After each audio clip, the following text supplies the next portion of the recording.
বরুড়ায় তাকওয়া ফাউন্ডেশনের উদ্যোগে বন্যার্তদের মাঝে নগদ অর্থ উপহার বিতরণ। বিস্তারিত দেখুন বিএনটিভিতে আবুল কালাম আজাদের তথ্যচিত্রে।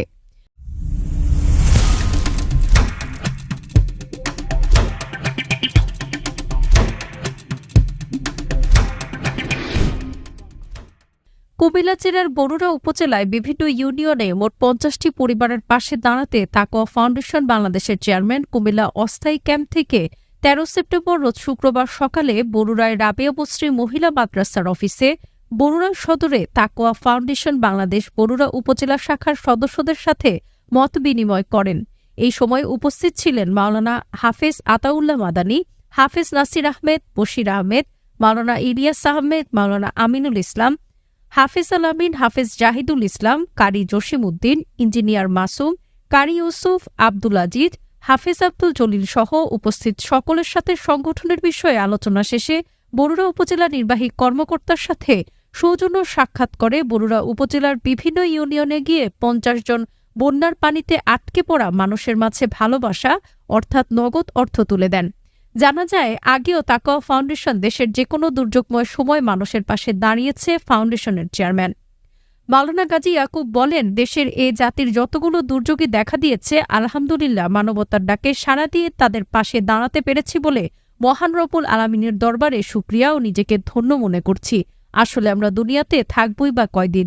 মানুষ মানুষের জন্য এ কথাটা যেমন সত্য, তেমনি আখিরাতে চিন্তা করে হলেও আমাদের অসহায় মানুষদের পাশে দাঁড়ানো উচিত। এখনো আমরা যারা ভালো অবস্থানে আছি, আমরা যদি মানুষের পাশে গিয়ে দাঁড়াতে না পারি, তাহলে আল্লাহর কাছে কি জবাব দেব?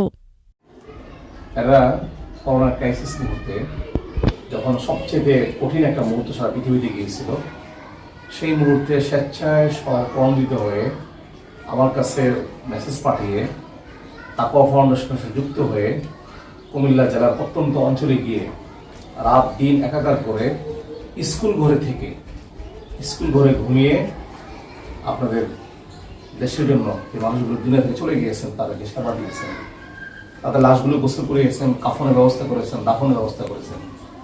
একটা টাকার কাফনের কাপড় টাকা তারা কারো কাছ থেকে নেয় নেই। এই মানুষগুলো এবার এই ২০২৪-এর ভয়ঙ্কর বন্যা, সহনকালের ভয়াবহ বন্যায় কুমিল্লা, ফেনী, লক্ষ্মীপুর, নোয়াখালীতে আমাকে সবসময় সঙ্গ দিয়ে গেছে। আলহামদুলিল্লাহ, এই সঙ্গ পাওয়ার কারণেই আমরা কাজ করতে সুবিধা হয়েছে। আমি তাকওয়া ফাউন্ডেশন বাংলাদেশের পক্ষ সকলের কাছে আন্তরিকভাবে কৃতজ্ঞ। জাযাকুমুল্লাহ। আমাদের এখানে নাম সবাই বললে সব লম্বা সময় চলে যাবে। সবাই আছে, নাসির ভাই, আমাদের ছোট ভাই, আমাদের হেলাল ভাই, আলামিন ভাই, আতাউল্লাহ মাদানী মদিনা প্রবাসী, তারপরে মাসুম ভাই, ইলিয়াস ভাই, জসিম ভাই, তারপরে নাতা বলেন সাজ্জাদ, ইউসুফ ভাই, মাশাআল্লাহ, আমিন ভাই, আরেক ভাই আছেন।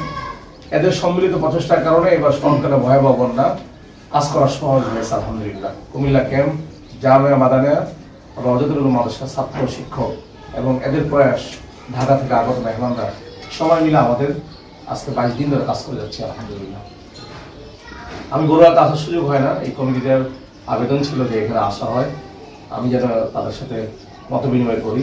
মত বিনিময় আমি একটা জিনিস বুঝে আসছি যে এখানেও আমাদের প্রাণে গাড়ি আসা দরকার ছিল, ভালোবাসা বিতরণের সুযোগ ছিল, কিন্তু বড়ুয়া অবহেলিত রয়েছে। এখনো ৪-৪টা গ্রাম পানির তলায়, এটা সত্যি দুঃখজনক। এখানেও আমাদের কাজ করা দরকার। আমার আশা এবং তাদের ওখানে উৎসাহ যোগানোর জন্য আমি ১৫,০০০ টাকা বরাদ্দ করে গেলাম। এবং এই টাকাটা আপনারা যাকে মুনাসিব মনে করেন, একটা খামের মধ্যে একটা করে আছে, কাউকে একটা, কাউকে দুইটা, সেটা আপনাদের ইচ্ছা, স্বাধীনতা আপনাদের। যেহেতু আমরা গণিতের ছবি তুলি না, সেহেতু আমরা কি করবো, এই জিনিসগুলো আমরা রিসিভ করি, সবাই কেউ রিসিভ করি। এই টাকাগুলো আপনারা দিয়ে দিবেন। আজকে আমরা ১২ জমা বুড়িসঙ্গে কাজ আছে, তো সব জায়গায় কাজ, আবার কালকে ফেনীতে কাজ আছে, এখন কাজের ধারাবাহিকতা আছে। আমি দোয়া করি, আপনাদের কাছে দোয়া চাই, আল্লাহ পাক যেন তাকওয়া ফাউন্ডেশন কেন্দ্রীয় কমিটির সাথে সাথে বরুড়া কুমিল্লা শাখাকে আল্লাহ তাআলা কবুল করুন। সময় দিয়েছেন সবাইকে আবারও মোবারকবাদ জানাচ্ছি। হাইয়াকুমুল্লাহ, জাযাকুমুল্লাহ। আসসালামু আলাইকুম ওয়া রাহমাতুল্লাহি ওয়া বারাকাতুহু।